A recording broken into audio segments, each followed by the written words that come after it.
the show is over is a kind of a declaration. And often when things are declared to be over, it is basically a time for their renewal.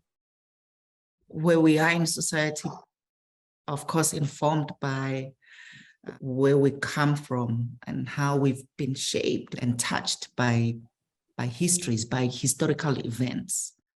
We have to kind of find what are things that are no longer useful for humanity to be able to call ourselves members or actors in this universe, to find a new way of being or alternative ways of being together rather than being apart.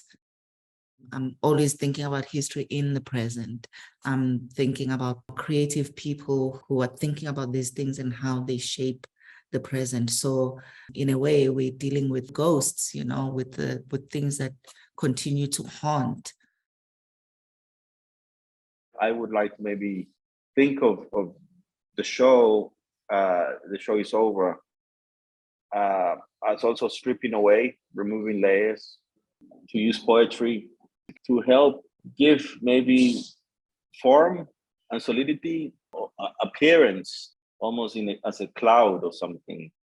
I think for us who are alive right now, it's a moment where we experience this collective moment of reckoning with what the pandemic brought to us in the different places where it found us. And I was very mindful that this project is happening in London. And London is one of the international cities of the world where people from different backgrounds and experiences are kind of concentrated.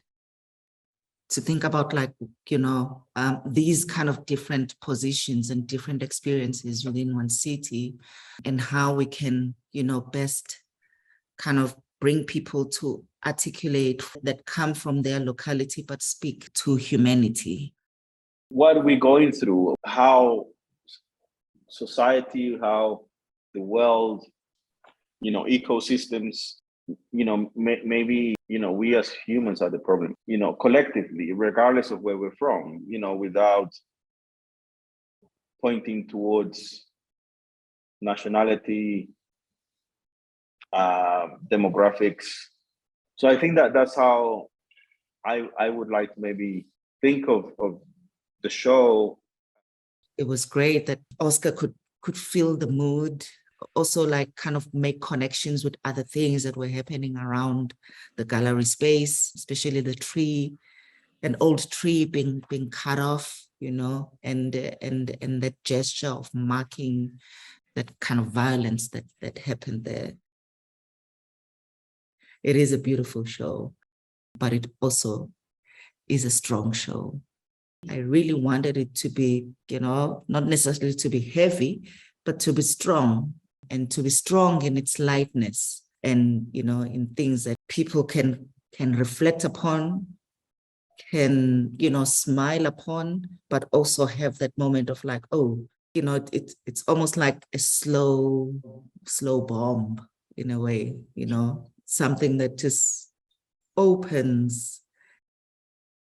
We didn't want an exhibition that just immediately shouts at you, hits you in the face, but one that is welcoming you to come in. It's a moment of being with the world, of understanding, but it's also trying to, I guess, maybe wake us up